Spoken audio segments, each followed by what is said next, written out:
வணக்கம் நண்பர்களே, நான் உங்கள் இனியன். இப்போ நம்ம எங்கே இருக்கோம்னா பாண்டிச்சேரி ஏர்போர்ட்டுக்கு ஆப்போசிட்டில் இருக்கோம். டிசம்பர் 20ஆம் தேதியிலேருந்து பாண்டிச்சேரியிலேருந்து 2 ஃப்ளைட் வந்து ஆப்ரேட் பண்ணுறாங்க. ஒன்று வந்து பெங்களூருக்கும், இன்னொன்று வந்து ஹைதராபாத்தும் ஆப்ரேட் பண்ணுறாங்க. எந்த ஏர்லைன்ஸ் வந்து ஆப்ரேட் பண்ணுறாங்க பார்த்தீங்கன்னா, இண்டிகோ ஏர்லைன்ஸ் தான் ஆப்ரேட் பண்ணுறாங்க. பாண்டிச்சேரியிலேருந்து ஹைதராபாத்துக்கு ஃப்ளைட் டைமிங் பார்த்தீங்கன்னா மதியம் 12:45க்கு பாண்டிச்சேரியிலேருந்து கிளம்புது. மதியம் 2:30க்கு வந்து ஹைதராபாத் ரீச் ஆகுது. Total flying hours 1 hour 45 minutes. Starting fare வந்து 3099 வந்து ஃபிக்ஸ் பண்ணியிருக்காங்க. ஏடிஆர் 72 ஏர்க்ராஃப்ட் வந்து ஆப்ரேட் பண்ணுறாங்க. மேக்ஸிமம் 78 பேசஞ்சர் வந்து ஒரே ஸ்ட்ரெச்சில் ட்ராவல் பண்ண முடியும். இதே போல் பெங்களூருடைய ஃப்ளைட் டைமிங் பார்த்தீங்கன்னா சாயங்காலம் 5:10க்கு வந்து பாண்டிச்சேரியிலேருந்து கிளம்புது. 6:35க்கு வந்து பெங்களூர் ரீச் ஆகுது. Total flying hours 1 hour 25 minutes. Starting fare வந்து 2860 rupees ஃபிக்ஸ் பண்ணியிருக்காங்க.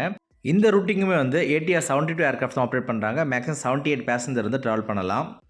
ஸ்க்ரீனில் தெரிகிறது தான் வந்து பாண்டிச்சேரி ஏர்போர்ட்டுடைய என்ட்ரன்ஸ். ஒரு என்ட்ரி கேட் ஒன்று இருக்குது. அந்த என்ட்ரி கேட் உள்ள நீங்கள் உள்ளே போனீங்கன்னா லெஃப்ட் சைடில் நீங்கள் போகிறதுக்கான வழி இருக்கும். அதை ரீச் பண்ணி நீங்கள் டெர்மினல் வந்து ரீச் பண்ணலாம். ஒரே ஒரு டெர்மினல் தான். அந்த ஒரு டெர்மினல்லே வந்து ரெண்டாக செக்ரிகேட் பண்ணி லெஃப்ட் சைடு வந்து டிபார்ச்சர் கேட்டும், ரைட் சைடில் வந்து அரைவல் கேட்டும் வந்து யூஸ் பண்ணுறாங்க. சின்ன ஏர்போர்ட்டுன்றதுனால நீங்கள் ஏர்போர்ட்டில் வந்து கடைப்பிடிக்க வேண்டிய ப்ரொசீஜர்லாம் ரொம்ப ஈஸியாக தான் இருக்கும். நீங்கள் சென்னை போல் ரொம்ப காம்ப்ளிகேட்டாக இருக்காது. சேலம் ஏர்போர்ட் போல் நீங்கள் வந்து ஃப்ளைட்டுக்கு வந்து நடந்து போய் நீங்கள் ஃப்ளைட்டில் ஏறுற மாதிரி தான் இருக்கும். பாண்டிச்சேரி ஏர்போர்ட்டுடைய ரன்வே லென்த் பார்த்தீங்கன்னா அப்ராக்சிமேட்டாக 1.5 கிலோமீட்டர் தான் இருக்கும்.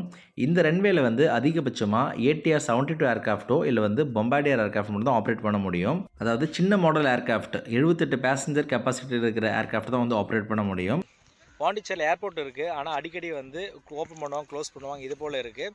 இண்டிகோ ஏர்லைன்ஸ் வந்து ஆப்ரேட் பண்ணுறதுனால ஃபர்தராக வந்து க்ளோஸ் பண்ணாமல் ஆப்ரேட் பண்ணுவாங்கன்னு சொல்லிட்டு நம்ம வந்து நம்புவோம். அது ஏன்னு பார்த்தீங்கன்னா இண்டிகோ ஏர்லைன்ஸ் வந்து 2 மெட்ரோ ஸ்டேஷனுக்கு வந்து இங்கேருந்து ஆப்ரேட் பண்ணுறாங்க.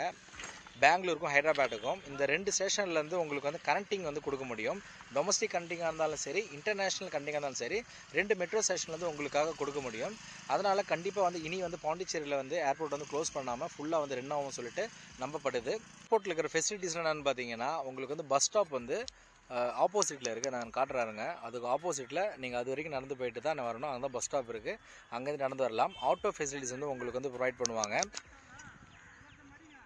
டிரான்ஸ்போர்ட் ஃபெசிலிட்டிஸ் வந்து உண்மையாக பார்த்தீங்கன்னா பாண்டிச்சேரியில் வந்து கம்மியாக தான் இருக்குது. ஏன்னா பஸ் ஸ்டாண்ட் வந்து தூரமாக இருக்குது. அங்கேருந்து நடந்து வரணும். அப்படி இல்லைனா வந்து ஓன் டிரான்ஸ்போர்ட்லேருந்து வர மாதிரி இருக்கணும்.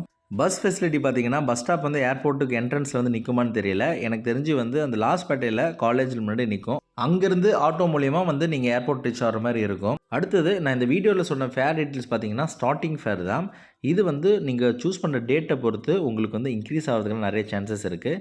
அதாவது நீங்கள் நாளைக்கு வந்து ட்ராவல் பண்ணுறீங்க, இன்றைக்கி வந்து ஃப்ளைட் டிக்கெட் புக் பண்ணிங்கன்னா கண்டிப்பாக நான் சொன்ன ஃபேரில் டிக்கெட் இருக்காது. இதோட அதிகமாக தான் உங்களுக்கு இருக்கும். மினிமம் 1 வீக் இல்லை 2 வீக்ஸ்க்குள்ளே நீங்கள் பிளான் பண்ணி ஃப்ளைட் டிக்கெட் புக் பண்ணிங்கன்னா உங்களுக்கு வந்து கம்மியான ரேட்டில் வந்து உங்களுக்கு டிக்கெட் கிடைக்கும்.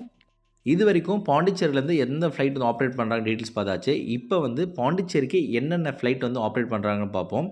பெங்களூரில் இருந்தும் ஹைதராபாத்தில் இருந்தும் வந்து பாண்டிச்சேரிக்கு வந்து ஆப்ரேட் பண்ணுறாங்க.